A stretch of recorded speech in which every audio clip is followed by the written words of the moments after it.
YCP senior నాయకులు, రాష్ట్ర కార్యదర్శి, రాష్ట్ర సీఈసీ సభ్యులు, ఆపదలో ఉన్న వారికి ఆత్మీయుడు, అనేక మంది హృదయాల్లో అన్నగా, శ్యామన్నగా, బాసుగా, వైసీపీ అధినేత, రాష్ట్ర మాజీ ముఖ్యమంత్రి జగన్మోహన్ రెడ్డి ప్రధాన అనుచరుడుగా, వీర విధేయుడుగా ఉన్నటువంటి పేర్నాటి శ్యాంప్రసాద్ రెడ్డితో యువ న్యూస్ ముఖాముఖి.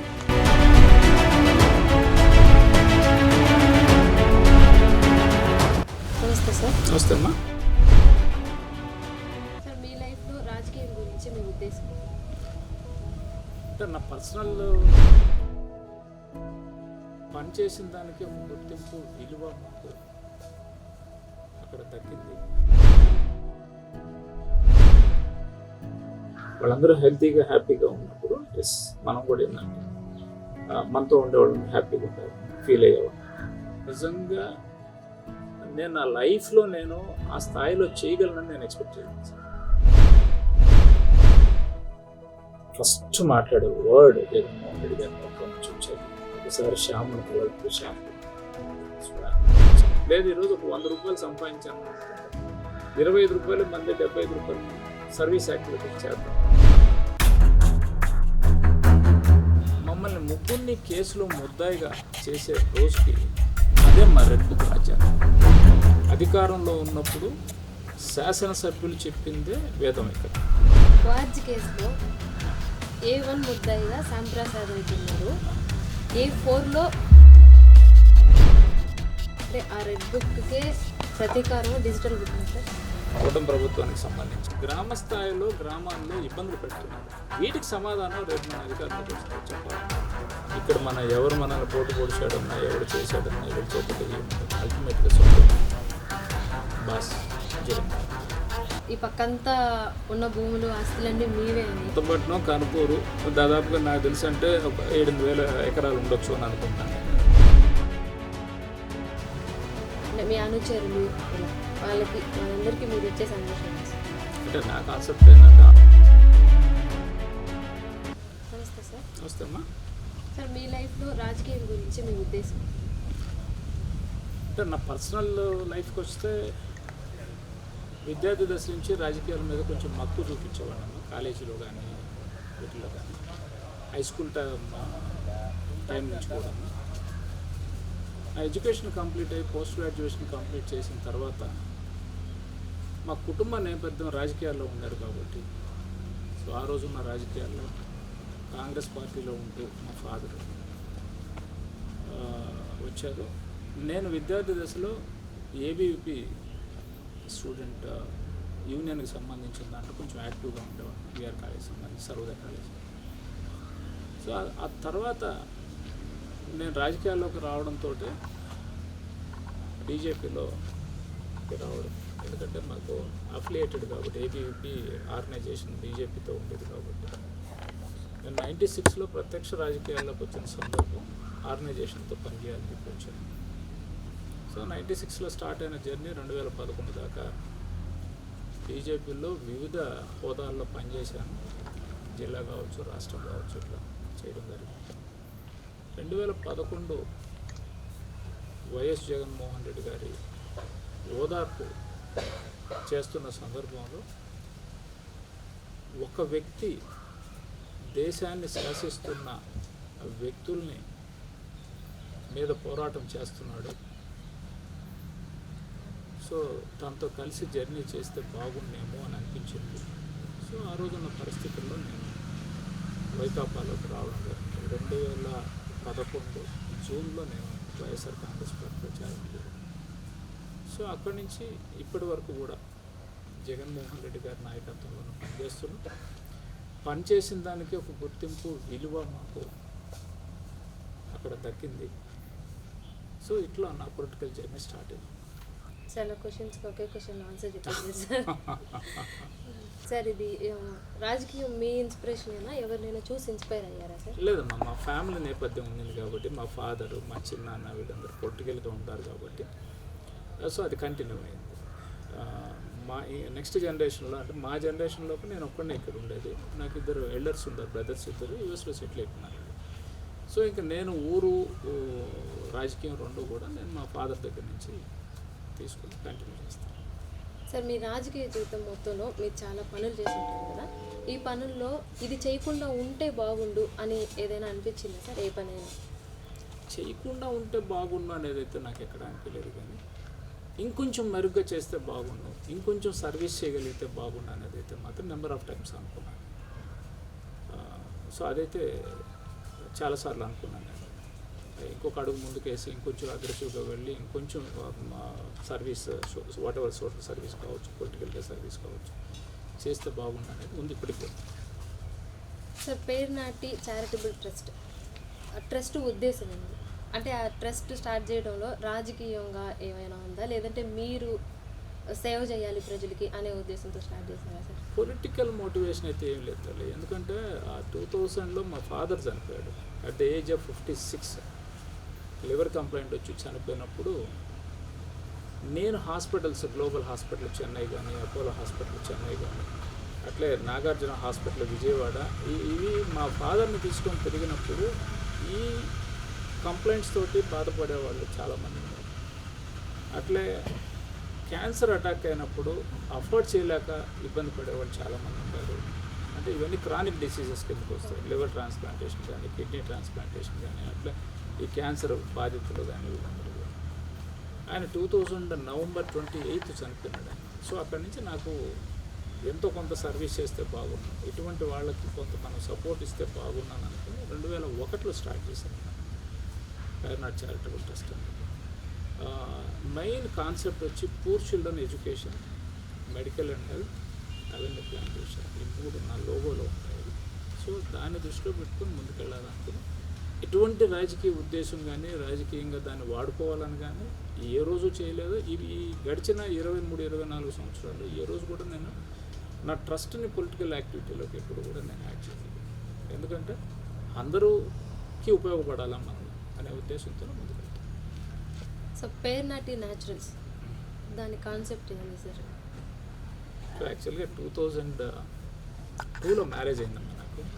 2003 నాకు పాప పుట్టింది ఆగస్టు. కరెక్ట్గా అదే టైంలో బహుశా సెప్టెంబర్, అక్టోబర్లో అనుకుంటాను నేను, TV9లో ఒక ఆర్టికల్ వచ్చింది. హైదరాబాద్, సికింద్రాబాద్ సిటీలో ఫర్టిలైజర్తో మిల్క్ తయారు చేస్తున్నారు, యూరియాతో, సల్ఫేట్తో, వీటితో పాలు తయారు చేసి మార్కెట్లోకి రిలీజ్ చేస్తున్నారు అనేది మేము చూడడం జరిగింది. సో జనరల్గా ఏంటంటే మన దేశీయ ఆవు పాలు ఈ హార్మోనల్ ఇంబ్యాలెన్సెస్ వీటన్నిటికి కూడా ఆ పాలు వాడితే బాగుంటుందనేది ఒకటి. సెకండ్ థింగ్, ఫీమేల్ చైల్డ్స్కి అర్లీ ప్యూబర్టీ, అర్లీ మెచ్యూరిటీ వాటికి సంబంధించి ఆ మిల్క్లోనే మెయిన్ ఉంటాయి. తల్లిపాలు తర్వాత ఇచ్చే పాలు ఏవైతే ఉన్నాయో సో వాటికి ఇంపార్టెన్స్ ఇవ్వాలనే ఉద్దేశంతో 2003లో ఒక ఆవుతో స్టార్ట్ చేసిన జర్నీ మాట ఈరోజు, ఆ రోజు ఒక చిన్న టెర్రస్ గార్డెన్తో స్టార్ట్ చేసిన జర్నీ. బేసిక్గా రైతు కుటుంబం నుంచి వచ్చినా కూడా, వ్యవసాయం చేస్తూ వచ్చిన నేపథ్యం ఉన్నా కూడా కెమికల్ ఫార్మింగ్ చేస్తున్నాం. అప్పట్లో పెస్టిసైడ్స్కి కెమికల్ సప్లై చేసేవాళ్ళు, ప్లాంటేషన్ చేసేటప్పుడు యూరియాలు, డిఏపీలు, ఫాస్ఫేట్లు, పొటాషియం అప్లై చేసేవాళ్ళు. సో ఈ జర్నీ ఎప్పుడైతే స్టార్ట్ చేసామో కంప్లీట్గా గోదావరి వ్యవసాయానికి వెళ్ళాలనే ఉద్దేశంతో మొదలుపెట్టిన జర్నీ లాస్ట్ ఇయర్కి వచ్చేటప్పటికి 250 ఎకరాల వ్యవసాయం, 250 ఆవుల తోట, కంప్లీట్గా దేశీ బ్రీడ్స్ మన దగ్గర ఉంటుంది. ఎక్కడ కూడా HU అంటారు, HF అంటారు, ఈ రెండు వచ్చి మనం ఇంపోర్ట్ చేసుకున్నట్టు జెర్సీ, వాటిని A1 అంటారు, వీటిని A2 అంటారు మన ఇండియా.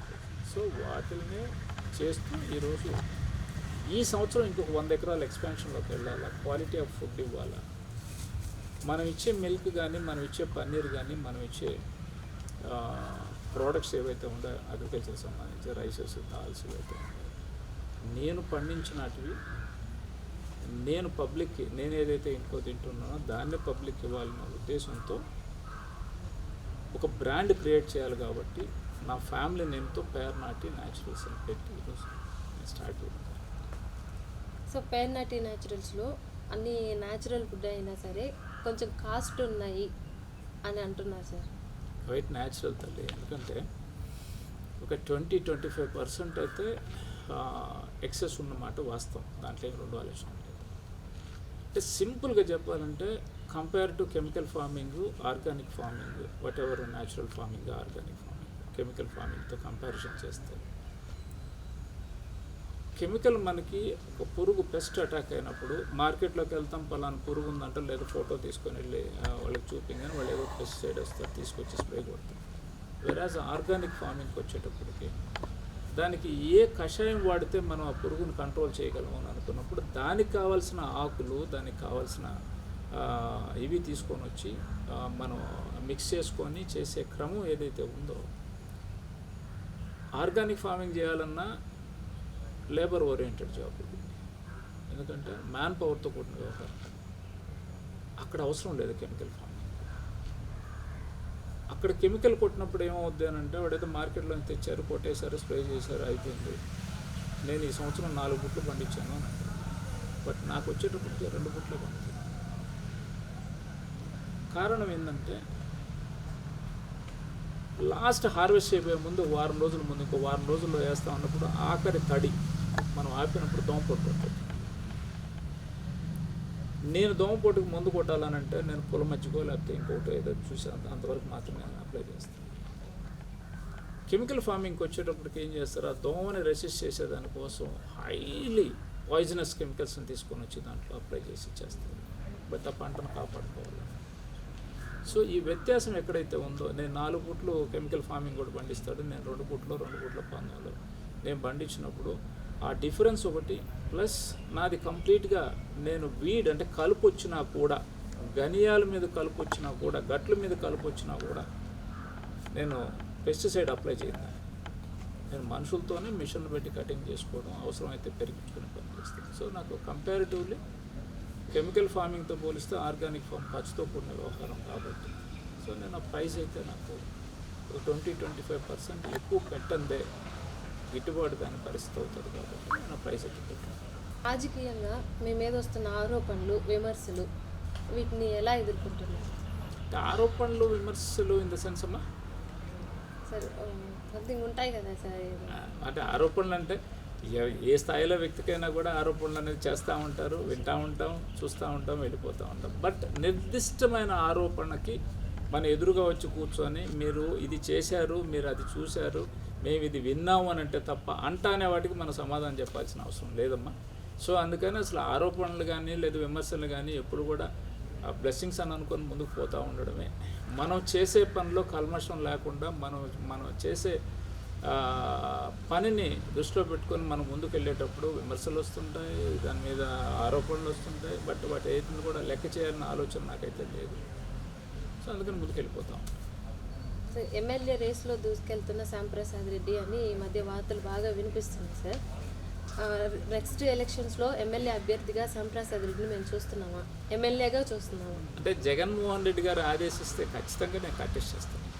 జగన్మోహన్ రెడ్డి గారు ఆయన ఏ స్థాయిలో దేనికి పోటీకి రమ్మంటే నేను సిద్ధపడ్డాను. అది ఎమ్మెల్యేనా, బట్ ఎవరు ఎమ్మెల్సీనా, ఎంపీనా, దేనికైనా కూడా అల్టిమేట్ జగన్మోహన్ రెడ్డి గారు. పార్టీ చెప్తే జగన్మోహన్ రెడ్డి గారు చెప్తే చేస్తారు ఖచ్చితంగా. మీ ఉద్దేశం సార్? ఆయన ఆదేశిస్తే నేను ఖచ్చితంగా కంటెస్ట్ చేస్తాను. ఇప్పుడు నాకు ఆలోచన ఉండొచ్చు సార్, బట్ అల్టిమేట్గా బాస్ నిర్ణయం అది. ఆయన ఎస్ ప్రొసీడ్ అవ్వనంటే ప్రొసీడ్ అవ్వాలి, దాంట్లో అయితే 2 ఆలోచన. సార్ కోటలో వైసీపీ కనుమరుగైపోయింది, వైసీపీ నాయకులు కానీ ఎవరు కనబడడం లేదు అని అంటున్నారు సార్. కోట ఏందమ్మా, కోటలో వైసీపీ లేకుండా మేమందరం కోటలోనే కదమ్మా ఉండేది. కానీ యాక్టివ్గా లేరు ఎందుకు ఎందులోనూ యాక్టివ్. ఇప్పుడు మనం మెడికల్ కాలేజీలకు సంబంధించి లేటెస్ట్గా మనం స్టాటిస్టిక్స్ తీసుకోండి, మీరు కోర్టు సంతకాలకు సంబంధించిన కార్యక్రమాలు పెట్టారు. కోట పట్టణంలో జరగలేదు కార్యక్రమం అనేది ఒక బహుశా మాకు టైం సెట్ కాక ఇన్ఛార్జ్ ఎవరైతే ఉన్నారో మేరీ మురళి గారికి ఆరోగ్యం సరిగా లేక దాదాపుగా 3 వారాలుగా తను హాస్పిటల్లో బెడ్రిడన్ అయిన కారణాల వల్ల మేము కోట పట్టణంలో చేయలేకపోయినొచ్చాము. కానీ బట్ సంతకాలకు వచ్చేటప్పటికి నాకు తెలిసి మోర్ దాన్ 1500 దాకా కోట పంచాయతీ నుంచి సంతకాలు వచ్చినాయని మాకున్న సమాచారం అయితే. ఖచ్చితంగా భవిష్యత్తులో రాబోయే రోజుల్లో అయితే కోటే కాదమ్మా, మరి గూడూరు కాన్స్టిట్యున్సీకి సంబంధించిన దాంట్లో ప్రస్తుత ఇన్ఛార్జ్ ఎవరైతే ఉన్నారో ఇన్ఛార్జిని ముందు పెట్టుకొని మేము ప్రతి యాక్టివిటీని కూడా ముందుకు తీసుకెళ్తాం ఖచ్చితంగా. జిల్లాలో ద బెస్ట్గా గూడూరు నియోజకవర్గాన్ని తీసుకొచ్చేదాన్ని ప్రయత్నిస్తాం. సార్ నెక్స్ట్ వచ్చే పంచాయతీ ఎలక్షన్స్లో కోటలో రాజకీయంగా అంటే వైసీపీ రాజకీయంగా ఎంతవరకు ఉంటుంది? ఖచ్చితంగా ఉంటుందమ్మా. నీకు ఖచ్చితంగా పోటీలు ఉంటాయి. అది ఏ వార్డు కూడా వదిలిపెట్టేది ఏం లేదు, పంచాయతీ సర్పంచ్ వదిలిపెట్టేది లేదు. నాట్ ఓన్లీ కోట, టౌన్ అన్నిట్లో కూడా మేము పోటీలకు సిద్ధంగానే ఉన్నాం, సిద్ధపడుతూనే ఉన్నాం. సార్ మొదటి నుంచి కోట పంచాయతీ అంటే నల్లపరెడ్లు అంటే కోట పంచాయతీ అంటారు కదా సార్. ఇప్పుడు వాళ్ళని కాదని పంచాయతీ ఇంకెవరికి రాదు అని కోట ప్రజలు అంటా ఉన్నారు, మీరేమంటారు సార్? అంటే నేను అనేది నల్లపరెడ్లు అంటే కోట అంటే నల్లపరెడ్లు అనే దాంట్లో తప్పని నేను అనట్లేదు. బట్ రాజకీయాల్లో ఎటువంటి వాడికైనా కూడా ఎక్కడో ఒక దగ్గర ఒక సమస్య ఉత్పన్నం అయిన రోజు ప్రజలే తిరుగుబాటు చేస్తారు ఖచ్చితంగా. అంటే ప్రజల్లో కూడా ఏమొచ్చిందంటే, నాకు మీరు అడుగుతున్నారు కాబట్టి ప్రత్యేకంగా నేను చెప్తున్నా, కోటకు సంబంధించి ఎస్పెషల్లీ అంటే వీళ్ళు ఏ పార్టీలోకి వెళ్తే ఆ పార్టీకి మనం జెండా మోయాలనా అనే పరిస్థితులకి ప్రజలు వచ్చి ఉన్నారని నా ఇన్నర్ ఫీలింగ్ మాది. బహుశా అది రేపు చూపిస్తారని కూడా నేను అనుకుంటున్నాను లోకల్ పాలిటిక్స్లో.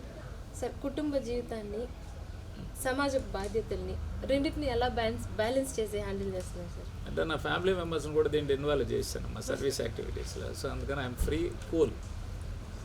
సార్ ఇప్పుడు మేడంకి ఇంట్రెస్ట్ ఉందా సార్ రాజకీయాలు చేయాలని, లేదంటే మీరు చెప్పారని చేస్తున్నారా సార్?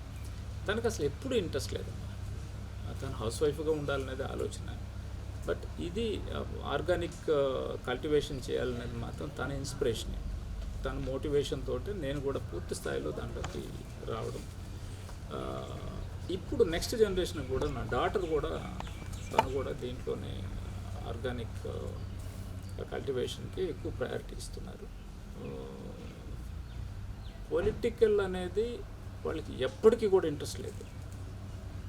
లాస్ట్ టైం అంటే గవర్నమెంట్లో ఇంకా కాన్బట్ అయింది కాబట్టి సో అది కొంచెం గౌరవప్రదమైన తనకు రిలేటెడ్ అగ్రికల్చర్ రిలేటెడ్ కాబట్టి యాక్సెప్ట్ చేసింది. కానీ బట్ అదర్వైజ్ ఇన్ ఫ్యూచర్ అయితే నాకు తెలిసినంత వరకు తనకు అసలు ఆలోచన లేదు. మీకు అగ్రికల్చర్ రిలేటెడ్ ఏది ఉన్నా చెప్పండి, మీకు తను ముందు ఉండాలనే ఆలోచన. రాజకీయ ఓటమి, ఎగ్జాంపుల్ ఎమ్మెల్సీగా, ఆ ఓటమిని మీరు ఎలా తీసుకున్నారు? మీ ఫ్యామిలీ మెంబర్స్కి కానీ, ఫ్రెండ్స్కి కానీ, మీ అనుచరులకు కానీ దాని గురించి మీరు ఎలా వివరణ ఇచ్చుకున్నారు సార్? అంటే నేను ఒకటి, గెలుపోవటం అనేది సర్వసాధారణం. బట్ పర్టికులర్గా నాకు వచ్చేటప్పటికి నాకు ఒక 6 months టైం ఉండింది నన్ను అనౌన్స్ చేసిన తర్వాత. నేను ఎక్స్పెక్ట్ చేయలేదు ఈ స్థాయిలో నేను ప్రచారం చేయగలను, ఈ స్థాయిలో పిల్లలు నాతో వచ్చి నా కోసంగా వర్క్ చేస్తారు. 36 నియోజకవర్గాలకు సంబంధించిన ఎన్నికమ్మ ఇది. ప్రతి నియోజకవర్గంలో కూడా నేను ఒక 4-5 మంది పిల్లల్ని పెట్టుకోగలిగిన కెపాసిటీ నాకు భగవంతుడు ఇచ్చినాడు. అంటే నన్ను ఓన్ చేసుకొని నా దగ్గర ఏమీ ఆశించకుండా మేము ఉన్నామన్నా మేము చేస్తామన్నా ఎలక్షన్ అని చెప్పి చేశారు. నేను ఆ ఎలక్షన్కి, ఎమ్మెల్సీ ఎలక్షన్కి సంబంధించిన వ్యవహారంలో ఇంకొంచెం ఈ పని చేసి ఉంటే బాగుండేమో అనే ఆలోచన నాకు లేదు కాబట్టి ఓటమి నేను సాధారణంగా ఆహ్వానించాను. ఎందుకంటే గెలుపోవటంలో సర్వసాధారణం. బట్ అది ఎవరి వల్ల మనం ఓడిపోయాము, పార్టీకి సంబంధించా, లేదా నాయకుడికి సంబంధించా, లేదా శాసనసభ్యులకు సంబంధించా, లేదా ఇంకొకటి, అందరూ కష్టం చేశారు. బట్ ఎక్కడో మిస్ఫైర్ అయ్యాం అనేది ఫీలింగ్ అంతే. అంతేకాని దాంట్లో నేను పాజిటివ్గానే తీసుకున్నాను. కానీ బెటర్ లైక్ నెక్స్ట్ టైం అన్నారు అందరూ కూడా, అట్లా పాజిటివ్గానే పోతున్నాను. అంతేగాని ఏ ఒక్కరి వల్ల నా ఓటమనో లేకుండా ఉంటే నాకు self satisfaction, yes we can, మనం ఎంతవరకు చేయాలనో అంతకి ఎక్కువగానే చేసామనేది నాకు అనిపించింది. కాబట్టి సార్ ఎమ్మెల్సీ ఎలక్షన్లో మీ ప్రత్యర్థే అంటే మీరే గెలుస్తారు, తను ఎంత లేదు అని అనుకున్నారు కదా, కానీ ఎందుకు ఇట్లా జరిగింది? ఇప్పుడు మనం చెప్తున్నాం కదా, మరి 2024లో ఓటమి కారణం ఏంది, వీవీప్యాడ్లు అంటాం, లేకపోతే ఇంకోటి అంటాం, రకరకాలుగా అట్లా అనుకోవడం తప్ప, హానెస్ట్గా చెప్పాలంటే మేము కౌంటింగ్ హాల్లోకి వెళ్ళేటప్పుడు నేను టీడీపీ అభ్యర్థి ఎవరైతే శ్రీకాంత్ ఉన్నాడో తన ఫ్యామిలీతో లోపలికి వచ్చేటప్పుడు కూడా కంగ్రాచులేషన్స్ చెప్పే లోపలికి వెళ్ళాడు నాకు ఆయన. ఇది డెఫినెట్గా. బట్ నాకు కంటెస్ట్ చేయాలా ఒక స్టేచర్ కోసం అనే దాంతో నేను చెప్పాను ఉద్దేశంతో వచ్చారు. కానీ అంటే ఎక్కడో అది లోపం ఎక్కడ జరిగింది అనేది అయితే మనం దాన్ని పోస్ట్ మార్టం అయితే చేయలేదు. కానీ బట్ అల్టిమేట్గా డిఫీట్ అయితే డిఫీట్ అయ్యాను. సరే ఇప్పుడు మీరు చెప్పారు కదా ప్రతి నియోజకవర్గంలో అంటే ప్రతి దగ్గర నాకు కొంతమంది పిల్లల్ని నేను ఏర్పాటు చేసుకోగలను అని చెప్పేసి. ఇప్పుడు చాలామంది వాళ్ళ ఊర్లో ఉన్న వాళ్ళని కూడా కాదని మీ దగ్గర ఉంటారు సార్ ప్రతి ఊర్లో. ఎందుకు సార్ అట్లాగా? వాళ్ళు ఎందుకు మీరంటే అంత అభిమానంగా? ఇష్టం అంతే. ఎందుకో నా ఫేస్ వాల్యూ అట్లుందేమో తెలియదు, కానీ ఒకసారి కనెక్ట్ అయితే నన్ను వదిలిపెట్టుకోరు. ఒక్కసారి నాతో ప్రయాణం చేయాలని నా దగ్గరికి వచ్చారు అని అంటే నెంబర్ 1 నేను వదిలిపెట్టను. వాళ్ళు ఏదన్నా వాళ్ళకి ఇంకేదైనా ఎక్స్ట్రా యాక్టివిటీస్ ఉండే, లేదా ఏదైనా జాబ్స్ అనో లేకపోతే ఇంకేదైనా వర్కల్లో పడిపోతే తప్ప వాళ్ళు వదలాల్సిందే. కానీ నాతో ఒకసారి కనెక్ట్ అయితే మాత్రం ఇప్పుడు లైఫ్లో వదిలిపెట్టకూడదు అనేది నా కాన్సెప్ట్. సార్ 2024 ఎన్నికల్లో వైసీపీ ఓడిపోయింది కదా, ఓడిపోవడానికి వైసీపీ చేసిన మేజర్ మిస్టేక్స్ ఏంటి? మిస్టేక్స్ అంటూ ఏమి లేవమ్మా. అవతల ఈరోజు అధికారంలో ఉన్న వాళ్ళు ఏదైతే కూటమి ప్రభుత్వం ఉందో వాళ్ళు చేయలేనిటివన్నీ కూడా చేస్తామని చెప్పి ప్రజల్ని మెప్పించే కార్యక్రమాన్ని మొదలుపెట్టారు. సూపర్ 6 అని చెప్పి మహిళలకు ఉచిత బస్సు ప్రయాణం చెప్పడం, ఇంట్లో పుట్టిన ప్రతి బిడ్డకి కూడా తల్లికి వందనం ఇస్తామని చెప్పడం, నిరుద్యోగ భృతి ఇస్తామని చెప్పడం, మహిళలకి ఉపాధి కల్పిస్తామని చెప్పడం, ఈ చేయలేని పనులన్నీ కూడా మేము చేసి చూపిస్తామని చెప్పడంలో జగన్మోహన్ రెడ్డి గారి కంటే బెటర్గా ఇస్తారు కావన్నా. వాట్ ఎవర్ పెన్షన్ మనం 3000 తీసుకొచ్చిన వాళ్ళు మేము స్టార్టింగ్ 4000 ఇస్తామని చెప్పి మేము చేయలేని వాటిని మనం మాటిచ్చి చేయలేకుండా పోతే బాగుండదేమో అనే ఉద్దేశంతో మా నాయకుడు తను ఏదైతే చేయగలమని అనుకున్నాడో దాన్ని మాత్రమే మేనిఫెస్టోలో పెట్టడం జరిగింది. వాళ్ళు ఈ రోజు కూడా 18 నెలలు పూర్తయింది. వాళ్ళు ఇచ్చిన మాట ఎక్కడ నిలబెట్టుకోలేదు. వాళ్ళు ఇచ్చిన ప్రమాణాలు ఏదైతే చేశారో ఏది కూడా నిలబెట్టిన పరిస్థితుల్లో లేరు. కాబట్టి అక్కడ మాకు ఓటమికి గల కారణాలని మేము అనుకుంటున్నాం. రాష్ట్రంలో రెడ్ బుక్ పరిపాలన అమలు చేస్తున్నారు కూటమి ప్రభుత్వం అని ప్రజలు అంటున్నారు. ఆ రెడ్ బుక్లో మీ పేరు ఉందని మీరు అనుకుంటున్నారా సార్? ఉంది కదమ్మా, ఉంటేనే కదా మమ్మల్ని ఏమని చేశారు, లేకుండా ఉంటే అసలు ఏంటి సార్ ఈ రెడ్ బుక్ పరిపాలన అంటే? రెడ్ బుక్ పరిపాలన అంటే వైఎస్ఆర్ కాంగ్రెస్ పార్టీ గత 5 సంవత్సరాల నుంచో లేదా గత 10 సంవత్సరాలుగానో అగ్రెసివ్గా ఉన్న వాళ్ళు ఎవరైతే ఉంటారో, పార్టీకి సంబంధించి యాక్టివ్గా ఉన్న వాళ్ళు ఎవరైతే ఉంటారో వాళ్ళని ఇన్యాక్టివ్ చేయాలా, పార్టీనే లేకుండా చేయాలనే ఆలోచనతోటి ముందుకెళ్తున్న ఈరోజున్న లోకేష్ బాబు గారి ప్రయత్నం ఏదైతే ఉందో దానికి సంబంధించి ఆ రోజు ఆయన పాదయాత్రలో ఎవరైతే ఆ కాన్స్టిట్యున్సీకి సంబంధించో మండలానికి సంబంధించో యాక్టివ్గా ఉన్న లీడర్స్ ఎవరైతే ఉన్నారో వాళ్ళకు లిస్ట్ రాసుకొని లిస్ట్ పెట్టుకొని రెడ్ బుక్ రాజ్యాంగం అని చెప్పి అటువంటి దాన్ని ఇంప్లిమెంట్ చేసుకుంటూ వస్తారు. సార్ వైసీపీ నాయకులందరూ డిజిటల్ బుక్ అంటున్నారు. డిజిటల్ బుక్ అంటే డిజిటల్ బుక్ అంటే ఎక్కడైతే అన్యాయం జరిగి అన్యాయంగా కేసులు ఎదుర్కొని అన్యాయంగా ఆరోపణలు ఎదుర్కొని ఇబ్బందులు పడుతున్నారో వీటికి సమాధానం రేపు మనం అధికారంలోకి వచ్చిందో చెప్పాలనుకుంటున్నారు. అది ఒకటి. రెండోది, గ్రామ స్థాయిలో గ్రామాల్లో ఇబ్బందులు పెడుతున్నారు కూటమి ప్రభుత్వానికి సంబంధించి వైకాపా కార్యకర్తలు కావచ్చు, నాయకులు కావచ్చు. ఈ ఇబ్బందులకి ఎవరైతే గురవుతున్నారో వాటికి సంబంధించింది ఒకసారి మా డిజిటల్ బుక్లో కానీ ఎంట్రీగా ఇస్తారు. ఫ్యూచర్లో మనం అధికారంలోకి వచ్చిన తర్వాత దానికి సొల్యూషన్స్ ఏందనేది మనం చెప్తామని చెప్పి మా నాయకుడు జగన్మోహన్ గారు చెప్తున్నారు. అదే డిజిటల్ బుక్. బట్ మేమైతే ఎక్కడ రెడ్ బుక్ రాజ్యాంగాన్ని తీసుకురావాలనో లేకపోతే ఇంకోటి అనేది అయితే మా నాయకుడు జగన్మోహన్ గారు సుపరిపాలన అందించాలా, ప్రజలకు అందుబాటులో ఉండాలా, ప్రజలకు కావాల్సిన అవసరాలు ఏవైతే ఉంటాయో తీర్చాలన్న ఆలోచన తప్ప చేయలేనటువన్నీ కూడా చేసి పెడతామని చెప్పడం అనేది కరెక్ట్ కాదనేది ఆయన భావన. సార్ ఇప్పుడు కనుపూరు, కొత్తపట్నం ఈ పక్కంతా ఉన్న భూములు ఆస్తులన్నీ మీవే అని అందుకే అందరూ ఆయన దగ్గర నాకు 10% ఇచ్చేసి తల్లి దాంట్లో కొరవ అంతా మీ ఛానల్ వాళ్ళు తీసుకోండి, లేదు కూటమి వాళ్ళు తీసుకోండి, మాకు ఇబ్బంది లేదు. 10% నాకు భార్య సీమ తల్లి. నాకు కొత్తపట్నం, కనుపూరు దాదాపుగా నాకు తెలిసి అంటే ఒక 7,000 ఎకరాలు ఉండొచ్చు అని అనుకుంటున్నాను నేను. ఎందుకంటే వేళపాలెం పంచాయతీ కానీ వాటివరకు కనుపూరు, కొత్తపట్నం ఇవన్నీ ఒక 5-6 ఎకరాలు ఉంటాయి. 4,000 ఎకరాలు వేసుకొని ఒక 400 భార్య తల్లిని పేరు చెప్పుకుంటాను నేను కూడా. ఆడు కూడా ఆర్గానిక్ ఏదైనా ఉంటే చూస్తా, లేదంటే గోశాలు పెట్టుకుంటాను, మీ ఛానల్ పేరు చెప్పేసుకుంటాను. అయితే అంటే అలంపాట్లో ఉండే ఆస్తి కూడా నేను యాన్సెస్ట్రల్ ప్రాపర్టీ అమ్మ. అయితే నాకు కుటుంబ పరంగా యాన్సెస్ట్రల్గా వచ్చింది, పెద్దోళ్ళ దగ్గర నుంచి వచ్చింది. కానీ ఇది నేను కొన్నదైతే ఏం కాదు. నాకు కొత్తపట్నంలో కానీ లేదనుకుంటే తూర్పు కనుపూర్లో కానీ వేళపాలెంలో కానీ ఎక్కడ కూడా నాకంటూ ఆస్తులు అయితే నాకంటూ అంటున్నాను. కాబట్టి నీ బినామీలు ఎవరినంటే అటు కూడా ఏం చెప్తాను. అట్లాంటివి ఏదైనా ఉంటే చెప్తే నేను లాక్కుంటాను. సార్ మిగతా నాయకులకి మీకు ఉన్న తేడా ఏంటి? అంటే మీరు ఇందాక అన్నారు కదా సార్, నేనంటే అభిమానం, నా దగ్గరకు వస్తే ఇంకా వదిలి వెళ్ళరు అనేసి. వాళ్ళకి మీకు ఉన్న తేడా ఏంటి? అదేనమ్మా, నా దగ్గరికి ఒక్కసారి వచ్చి కనెక్ట్ అయిన తర్వాత వాళ్ళని దగ్గర తీస్తాను. వాళ్ళ కుటుంబ అవసరాల నేపథ్యం కావచ్చు, లేదనుకుంటే పిల్లల భవిష్యత్తుకు సంబంధించి కావచ్చు, నాకు చేతనైనంత వరకు నా దగ్గరికి ఒక వ్యక్తి వచ్చి ఒక అవసరము లేదంటే ఒక ఆపదాన్ని వచ్చిన తర్వాత చేతనైనంత వరకు, అంటే ఏదో చెప్తారు, నోటితో చెప్పలేదు చేత్తో అన్న చేసి పంపడం, లేదంటే చేత్తో లేదని లేక నోటితో లేదని. సో ఆ పద్ధతిలో ఎంతో కొంత చేసి పంపించి, అంటే జనరల్గా మన మానవ నైజం ఎట్లుంటుంది అని అంటే, అడిగినంత ఇచ్చినా కూడా తృప్తి ఉండదు. అరే ఇంకొంచెం అడుగుంటే బాగుండేమో మనము అన్న దగ్గర అనేది ఉంటుంది. అట్లా కాకుండా వాళ్ళ అవసరాలు ఏవైతే ఉంటాయో దాన్ని గుర్తించి చేయదగిన దగ్గర, చేయాలనుకున్న దగ్గర చేసి పంపించడంతో నాకు కనెక్ట్ అవుతాం. కోవిడ్ టైంలో నిజంగా నేను నా లైఫ్లో నేను ఆ స్థాయిలో చేయగలనని నేను ఎక్స్పెక్ట్ చేయలేను సార్. కోవిడ్ టైంలో పాపం నాకు వంట చేస్తున్న అతను ఐ థింక్ సెకండ్ కోవిడ్లో కావాలి చనిపోయినట్టు, హార్ట్ అటాక్ వచ్చింది. ఎంత హానెస్ట్గా వర్క్ చేశారంటే, ఒక వెహికల్ పెట్టుకొని వెజిటబుల్స్ కానీ, లీఫీ వెజిటబుల్స్ కానీ, రైస్ డిస్ట్రిబ్యూషన్ కానీ, ఎగ్స్ అంటే ప్రోటీన్ సెకండ్ కోవిడ్ తర్వాత ప్రోటీన్ ఫుడ్ తింటే బాగుంటుందని అన్న తర్వాత చాలామంది తెచ్చుకోలేని పరిస్థితిలో ఉంటుంది.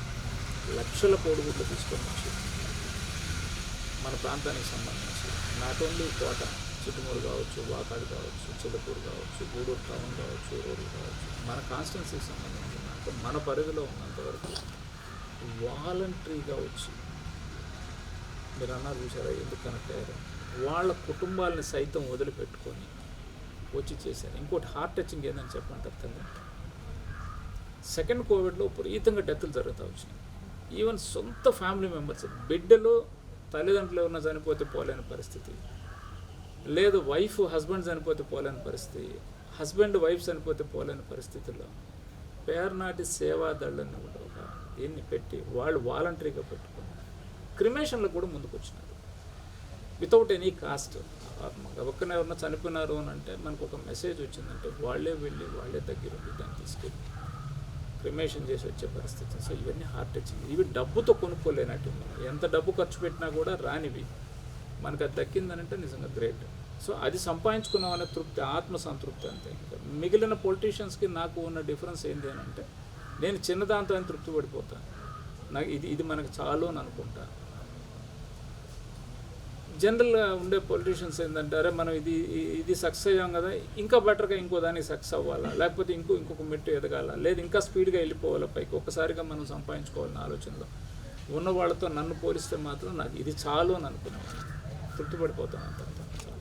లేదు ఈరోజు ఒక 100 రూపాయలు సంపాదించాను అని అనుకుంటే 25 రూపాయలు మంది 75 రూపాయలు మనం సర్వీస్ యాక్టివిటీకి చేద్దామనే ఆలోచనతో వెళ్ళిపోతుంటాం.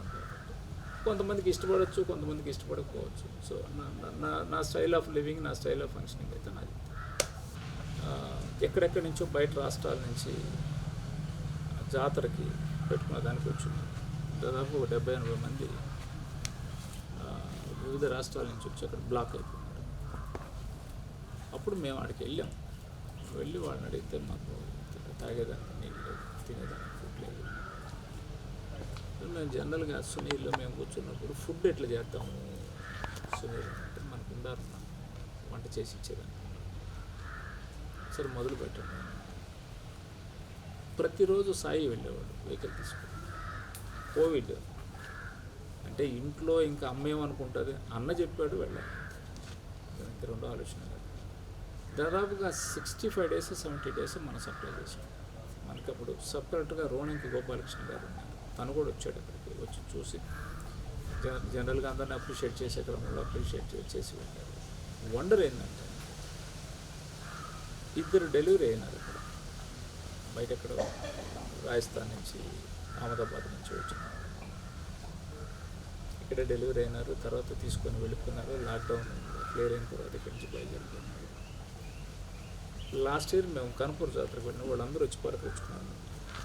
సార్ మేము ఇప్పుడు కూడా మర్చిపోలేము సార్, 3 పూట్ల ఫుడ్ నేను రెడీ చేయించేది పక్కన పెట్టండి, తన దగ్గరుండి రోజు తీసుకెళ్ళి డిస్ట్రిబ్యూషన్ కాదు, morning breakfast, afternoon lunch, night dinner. మేము అక్కడ కూడా కాంప్రమైజ్ కాలే, 2 పూటలు పెట్టేస్తే సర్దుకుంటారులే అని. ఎక్కడో ఊరోజులు పెట్టి కడుపు చేత పట్టుకొని వచ్చినారని 3 పూటలు పెడదామని చెప్పి మాకు ఆ టైంలో వంట చేసేదానికి కానీ డిస్ట్రిబ్యూషన్కి కానీ లేదు. ఏ యాక్టివిటీ చేయాలని అనుకుంటే ఆ యాక్టివిటీకి జస్ట్ ఒక ఫోన్ కాల్ అంతే. మనం ఇది చేద్దాం అనుకుంటున్నాం, సునీల్ ఏం చేద్దాం డన్ అన్న, కానీ నేను ప్రొసీడ్ అనేదే. కానీ కోవిడ్ అని వాడు రావట్లేదు, కోవిడ్ అని వీడు రావట్లేదు, మమ్మల్ని ఇంట్లో తెస్తున్నారు, లేకపోతే నేను కట్టుకున్న భార్య తెస్తున్నాను, లేకపోతే పిల్లకాయలు అరుస్తున్నాను, నాకు అసలు ఆ సమస్య రాలేదు. నాకు ఈవెన్ టుడే ఈ రోజు కూడా నేను రేపు ఈ పని చేయాలనుకుంటే జస్ట్ ఒక ఫోన్ కాల్ అంతే, ఒక మెసేజ్ పెట్టాను అంటే రేపు చేయాలనుకుంటున్నాను, ఎడు చేద్దాం అనుకుంటే రండి అన్న మీరు చేద్దాం, నేను రోజులు పట్టుకుంటున్నాను, లేకపోతే నేను నారా తీసుకోవాలను. సో ఈ సమస్య అయితే నాకు చాలామందికి ఉంటాయి, ముందుగా ప్లాన్ చేసుకొని ప్రోగ్రామ్ ఫిక్స్ చేసుకొని దాన్ని ఏం చేయాలి దీన్ని ఏం చేయాలి. బట్ ఎందుకో నాకు అది మాత్రం భగవంతుడు ఇచ్చిన గిఫ్టా లేదా నా పేరెంట్స్ నాకు ఇచ్చిన ఇదే నాకైతే నాకు ప్రస్తుతం రాజకీయంగా మీ బలం, మా సైన్యం బలహీనత, జగన్మోహన్ రెడ్డి గారు. కట్టప్పలాగా ఎవరైనా ఉన్నారా సార్ మీరు? అంటే మీ రాజకీయ జీవితంలో కట్టప్ప ఎవరు లేరమ్మా. ఏది చేయాలని అల్టిమేట్గా జగన్మోహన్ గారు చేయాల్సిందే. ఇక్కడ మనం ఎవరు మనల్ని పోటు పొడిచాడన్నా, ఎవడు చేశాడన్నా ఎవరి చేతుల్లో ఏముండదు. అల్టిమేట్గా supreme boss Jaganmohan Reddy. Quartz కేసులో A1 ముద్దాయిగా శ్యాంప్రసాద్ రెడ్డి ఉన్నారు, A4లో కాకాని గోవర్ధన్ రెడ్డి ఉన్నారు. కానీ ఈయన్ని అరెస్ట్ చేయకుండా ఆయన ఎందుకు అరెస్ట్ చేశారు? అంటే A1, A2, A3 ముగ్గురిని ఫిక్స్ చేశారమ్మా. First Karna Shyamprasad Reddy A1, I think Vakati Srinivasa Reddy A2, A3 వచ్చి వాకాటి శివారెడ్డి, శివకుమార్ రెడ్డి ఆరు శివప్రసాద్ రెడ్డి. మమ్మల్ని ముగ్గురిని కేసులో ముద్దాయిగా చేసే రోజుకి మాకు SC ST అట్రాసిటీ యాక్ట్ లేదు, అందులో జెరిటెన్స్టిక్స్కి సంబంధించిన యాక్ట్ లేదు. సో ఇవి లేవు కాబట్టే మేము హైకోర్టును అప్రోచ్ అవ్వడం జరిగింది. హైకోర్టు మాకు ఒక రిలీఫ్ ఇవ్వడం జరిగింది. ఆ రిలీఫ్ అవసరమైతే పోలీస్కి మమ్మల్ని సహకరించమన్నారు, అవసరమైతేనే పోలీస్ మమ్మల్ని పిలవమని ఎంక్వైరీకి. సార్ అంత సామర్థ్యం కల్లవాడే కదా శ్యాంప్రసాద్ రెడ్డి, అందుకే కదా A1లో పెట్టారు ఆయన పేరు. ఎస్ అమ్మా. అంటే నేనేమంటానంటే A1 పెట్టినంత మాత్రాన A4, A5, A6 అన్నా కూడా ముద్దాయిలే, దాంట్లో ఏమి ఇదేం కాదు. మేము మమ్మల్ని ఎప్పుడు ఎంక్వైరీకి పిలిచి ఎంక్వైరీలో మేము చేసాము అని అన్నప్పుడు ఛార్జ్షీట్ ఫైల్ చేసినప్పుడు అది ప్రూవ్ అవుతుంది, ముద్దాయిలుగా కన్ఫర్మ్ చేసి ఛార్జ్షీట్ పెడతారు. ఇప్పుడు మమ్మల్ని పెట్టిన తర్వాత మమ్మల్ని విచారించలేదు, మమ్మల్ని కనీసం స్టేషన్ దగ్గర పిలిపించింది లేదు. నెక్స్ట్ కంటిన్యూషన్ అదే మా రెడ్ బుక్ రాజ్యాంగం. వాళ్ళ మనసుకి ఏది అనిపిస్తే, వాళ్ళు ఎవరిని టార్గెట్ చేయాలనుకుంటే వాళ్ళని టార్గెట్ చేసే క్రమంలోనే రెడ్ బుక్ రాజ్యాంగాన్ని వాళ్ళు ఇంప్లిమెంట్ చేస్తూ వచ్చారు లోకేష్ బాబు గారు, చంద్రబాబు నాయుడు గారు. అందులో భాగంగానే A1 నన్ను పెట్టారు, A4గా గోవర్ధన్ రెడ్డి గారిని పెట్టారు.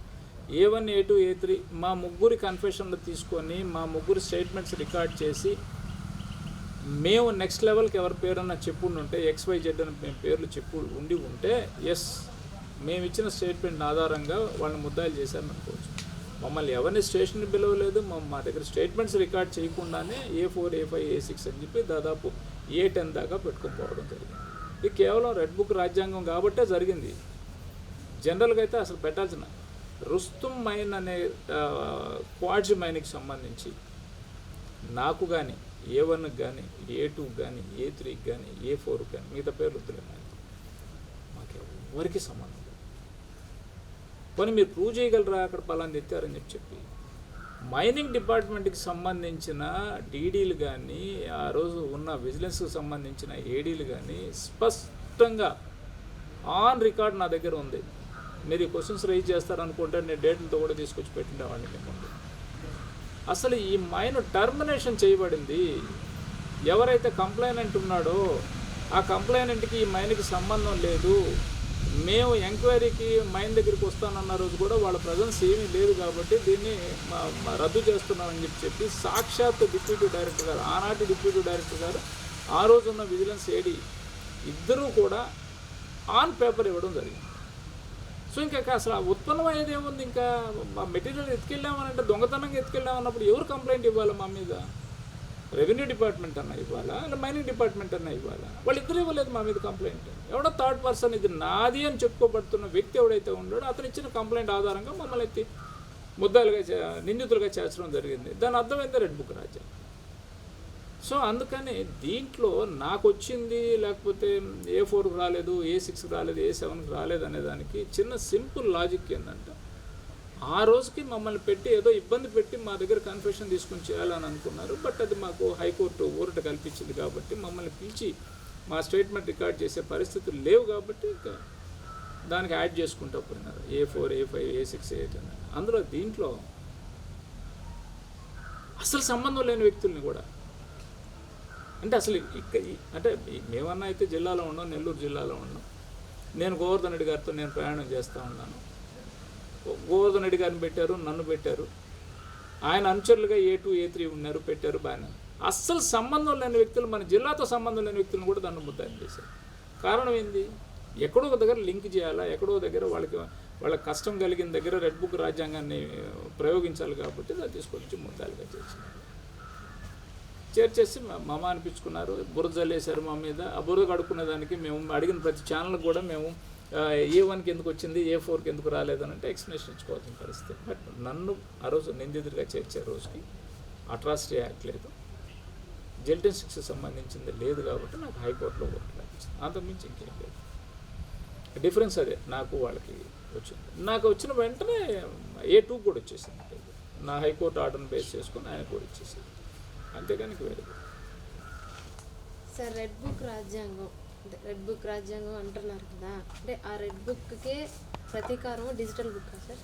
అంటే రెడ్ బుక్కి డిజిటల్ బుక్ ఏం కాదమ్మా. అంటే డిజిటల్ బుక్ అనేది ఎందుకు పెట్టారంటే, ఎవరైతే వైఎస్ఆర్ కాంగ్రెస్ పార్టీకి సంబంధించిన కార్యకర్తలు ఇబ్బందులు పడుతున్నారు, వాట్ ఎవర్, అంటే నాట్ ఓన్లీ పోలీస్ కేసులో లేకపోతే ఇంకొక హరాస్మెంట్ అనేది కాకుండా వాళ్ళకి సంబంధించిన భూములకు సంబంధించి కానీ లేదా లోకల్ పర్సనల్ ఇష్యూస్ మీద దేని మీదైనా కూడా ఏదైనా ఇబ్బందులు జరిగితే మీరు డిజిటల్ దీంట్లోకి ఒక కంప్లైంట్ లాగిన్ చేయండి, ఫ్యూచర్లో మనం దాన్ని రెక్టిఫై చేసుకుంటాం అనేది.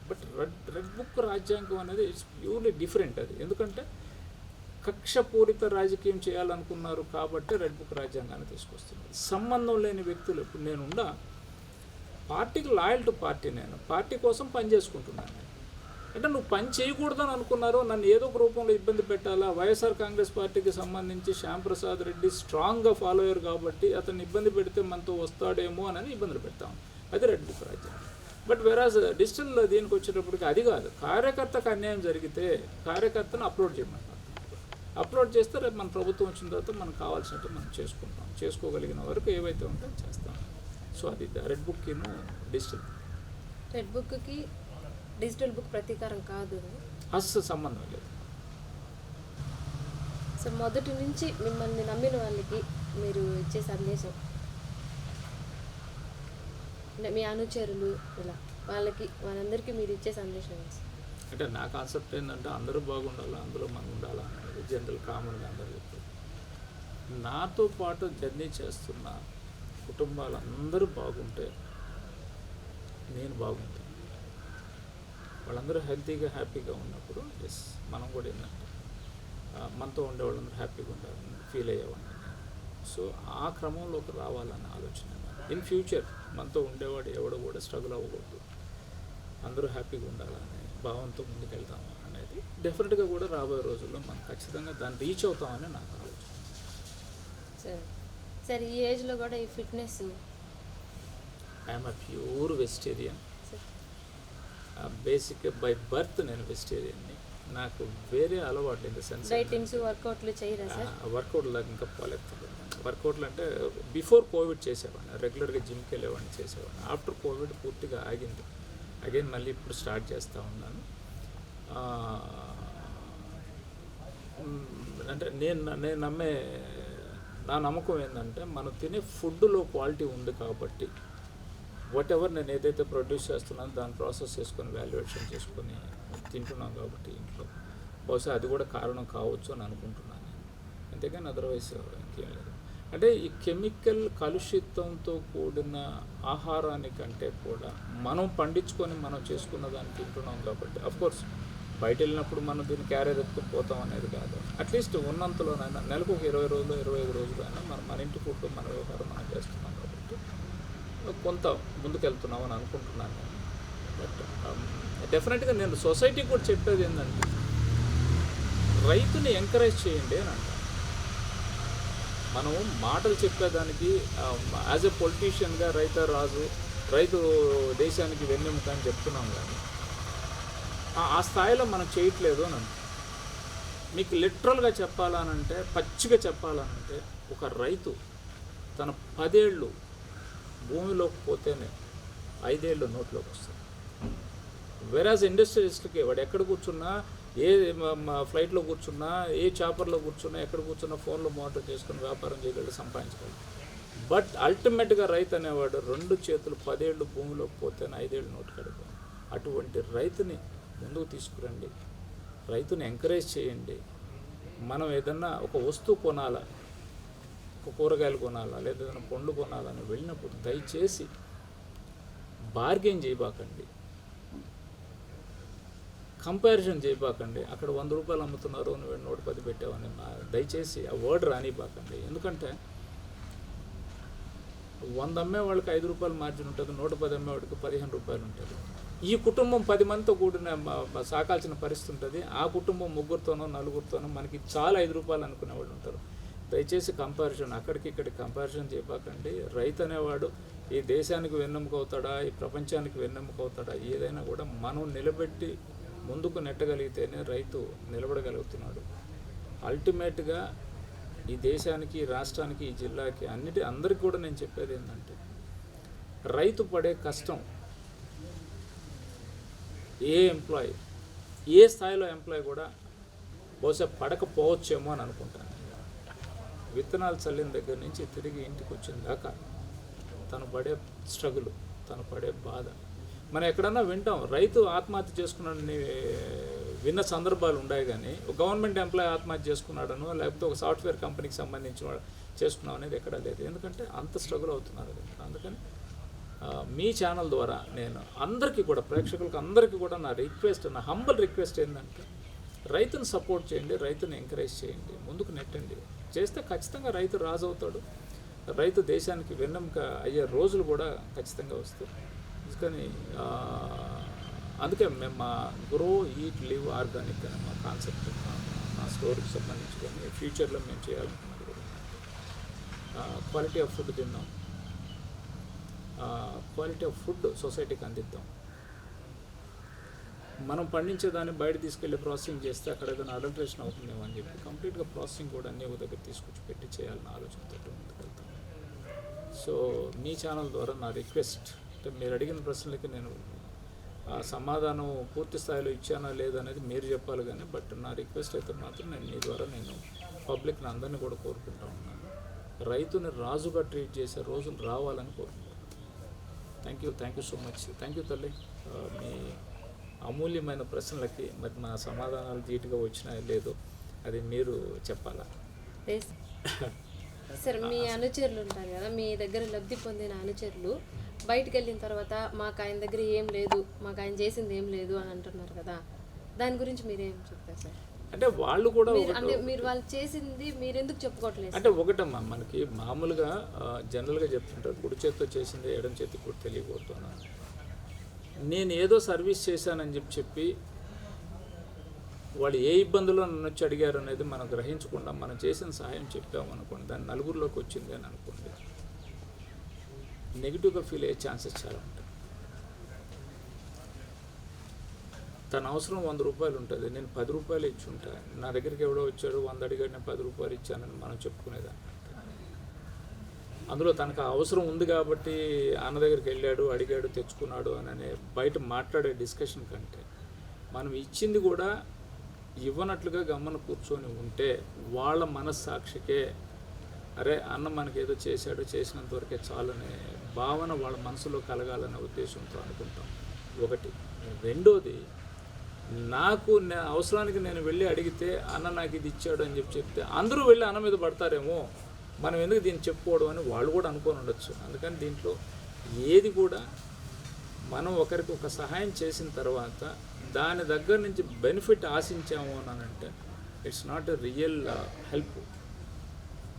మనం చేసిన సహాయం ఏదన్నా ఉంటే వాళ్ళ దగ్గర ఏమి ఆశించకుండా ఉంటేనే మనం గొప్పతనం అనుకోవచ్చు. కానీ ఇచ్చి దాని దగ్గర బెనిఫిట్ పొందాలనుకుంటే మాత్రం అది నా దృష్టిలో అయితే మాత్రం అది సహాయమే కాదనని నా భావన. అందుకని నేనేంటంటే ఎవరికి చేసినా కూడా చేయలేదని వాళ్ళు చెప్పుకున్నా కూడా పాజిటివ్గా తీసుకుంటా. నా మేలు కోసమే చెప్పాడు కావాలని అనుకొని పోతాను. కానీ అరే మన దగ్గర తీసుకొని కూడా లేదని చెప్తున్నాడని మాత్రం నేను ఎప్పుడు అనుకోను. దాని గురించి అసలు నా మనసులో కూడా రాదు. So thank you so much. Prasad Reddy అధికార పార్టీలో ఉన్నా ప్రతిపక్షంలో ఉన్నా సరే ఆయన మాటే జరుగుతుంది, ఆయన మాటే చెల్లుతుంది అని అంటారు కదా సార్, అంటుంటారు అందరూ. దాని గురించి మీరేమంటారు సార్? నేను ఒక్కసారి నా పొలిటికల్ హిస్టరీలో అధికారం చూసింది 2019 నుంచి 2020. బట్ నా పొలిటికల్ జర్నీ అయితే 96 నుంచి స్టార్ట్ చేశాను. సో ఈ 96 నుంచి 2026 ఆల్మోస్ట్ 26 రీచ్ అవుతాం. ఈ 25-30 సంవత్సరాలలో ఎంతమంది అధికారులను చూస్తుంటాం. పోలీస్ డిపార్ట్మెంట్, రెవెన్యూ, మెడికల్, చాలామందిని కలిసి ఉంటాం, చాలామందితో జర్నీ చేసాం. ఎక్కడో ఒక దగ్గర అధికారం ఉన్నా అధికారం లేకపోయినా అధికారులు అనేవాళ్ళు శాశ్వతం. ఈ పొలిటికల్ అనేది 5 ఇయర్స్కి మారచ్చు, లేదా కంటిన్యూ అవ్వచ్చు. సో నాకు అదృష్టం ఏంటంటే నేను మీకు చెప్పా, నాతో ఒకసారి కనెక్ట్ అయితే ఏ స్థాయిలో అధికారైనా, అది కింద స్థాయి కావచ్చు, పై స్థాయి కావచ్చు, వాళ్ళ అధికారం ఉన్నా అధికారం లేకున్నా మనం మాట్లాడే విధానం, మన పోకడను బట్టి ఖచ్చితంగా శ్యామ్కి ఎక్కడో ఒక దగ్గర ఈ పని చేసి పెడితే బాగుండు అనే ఆలోచనతో ఉంటారు. కాబట్టి మా వాళ్ళకు కూడా నేను భరోసా ఇస్తాను. ఎస్, ఏదైనా ఉంటే చెప్పండి, మాట్లాడదాం, ప్రయత్నం చేస్తాం. ఆ ప్రయత్నాలు కొన్ని జరగవచ్చు, జరగకపోవచ్చు. అధికారం ఉన్నంత మాత్రానే అన్ని పనులు జరగాలన్నది కూడా ఏం లేదు. అధికారంలో ఉన్నప్పుడు నియోజకవర్గాలు ఎమ్మెల్యేలు ఉంటారు, వాళ్ళు అడ్డుపడవచ్చు. లేదనుకుంటే ఆ గ్రామంలో ఉండేవాళ్ళు. ఎప్పుడు కూడా మీరు గుర్తుపెట్టుకోండి, అధికారంలో ఉన్నప్పుడు చేసే పనుల కంటే కూడా అధికారం లేనప్పుడు జరిగే పనులు ఎక్కువ ఉంటాయి. ఎందుకంటే మన కాన్స్టిట్యున్సీ రిజర్వ్డ్ కాన్స్టిట్యున్సీ గూడూరు. అధికారంలో ఉన్నప్పుడు శాసనసభ్యులు చెప్పిందే వేదం. ఇక్కడ శాసనసభ్యులు నా పరిధి దాటిన పక్క విలేజ్కి పోతాను అన్నప్పుడు ఆ విలేజ్లో ఉండే నాయకుడిని బేస్ చేసుకుని పనిచేయాలని అనుకుంటాడు శాసనసభ్యులు. అధికారం లేనప్పుడు అని అనుకోండి, నేను నా నియోజకవర్గంలో ఏ మండలంలో ఏ గ్రామంలో పని అయినా కూడా నాకు ఆ అధికారితో పని అవుద్దని అనుకున్నప్పుడు నా దగ్గరికి వస్తే ఖచ్చితంగా చేసి పెట్టేస్తాను. ఎందుకంటే అప్పుడు నాకు శాసనసభ్యుడు మాట చెల్లుబాటు అవ్వాలా, లేదా శాసనసభ్యుడు చెప్పిందే అధికారులు చేయాలనేది ఉండదు. కాబట్టి ఇట్లా పలానా ఊర్లో పలానా సమస్య ఉందన్నా ఏదన్నా మీకు వీలవుతుంది అని అనుకుంటే కొంచెం చేసి పెట్టండి, వాళ్ళు ఇబ్బందులు పడుతున్నాను డెఫినెట్గా జరుగుతుంది. సో అందుకని నాకు అధికారం నేను చూసింది 5 ఏళ్ళు, 19 నుంచి 24 దాకా. ప్రతిపక్షంలో ఎక్కువ సంవత్సరాలు ఉన్నాయి. సో అందుకని నాకు అధికారం ఉన్నా అధికారం లేకుండా అన్నీ కామన్గానే జరిగిపోతాయి. కాబట్టి ఖచ్చితంగా మనకు సంబంధించిన వ్యక్తులకు పనులు చేసుకుంటున్నాం. మనకి సార్, గూడూరు నియోజకవర్గానికి ఎమ్మెల్యే అభ్యర్థిని పెట్టాలి అంటే శ్యామ్ ప్రసాద్ రెడ్డి ఆశీస్సులు ఉంటేనే జరుగుతుంది. జగన్మోహన్ రెడ్డి గారు ఇచ్చిన గౌరవం తల్లి నాకు 2014, 2019, 2024 ఎవరు వెళ్ళి నాకు టికెట్ కావాలని అడిగినా, ఎవరు వెళ్ళి గూడూరు నియోజకవర్గానికి సంబంధించి పలానా వ్యక్తి అయితే బాగుంటుంది అని అంటే ఫస్ట్ మాట్లాడే వర్డ్ జగన్మోహన్ రెడ్డి గారి నోట్లో నుంచి వచ్చేది, ఒకసారి శ్యామ్ను కలవండి, శ్యామ్కి. సో ఆయన నాకు ఇచ్చే విలువ, గౌరవం. సో దాన్ని బట్టి మనం ఇక్కడ కాన్స్టిట్యున్సీలో అందరి అభిప్రాయాలు తీసుకున్నప్పుడు పలానా వ్యక్తి అయితే బాగుంటుంది అని అనుకుంటాం, ప్రొసీడ్ అయిపోతాం. సార్, వచ్చే పంచాయతీ ఎలక్షన్స్ గురించి ఏం చెప్తారు సార్? వైసీపీ అంటే పార్టీ ఆదేశిస్తే ఖచ్చితంగా పోటీలు అయితే ఉంటాయి. అట్లా కాదు, గెలుపు ఓటమి గురించి ఏం చెప్తారు? గెలుపోవటంలో గ్రామస్థ అంటే ఈ రోజు ఉన్న ప్రస్తుత పరిస్థితి, మా ఆలోచన అయితే ఈ 16-17 నెలల కాలంలో తెలుగుదేశం పార్టీ కూటమి ప్రభుత్వం ఏదైతే ఉందో ప్రజల దగ్గర అనుకున్న స్థాయిలో మనల్ని పొందలేకపోయింది అనేది మా ఫీలింగ్, ఇన్నర్ ఫీలింగ్. సో దాన్ని బేస్ చేసుకొని కంటెస్ట్లోకి వెళ్తే ఖచ్చితంగా బెటర్ రిజల్ట్స్ వస్తాయని 2029 ఎలక్షన్స్ గురించి అల్టిమేట్ గవర్నమెంట్ 100%. ఎవడు ఏం మాట్లాడినా, ఎవడు ఏం చేసినా అల్టిమేట్గా జగన్మోహన్ గారిని మాట్లాడుతారు. అట్లయితే తిరుగుతుంది. Thanks sir. Thank you so much.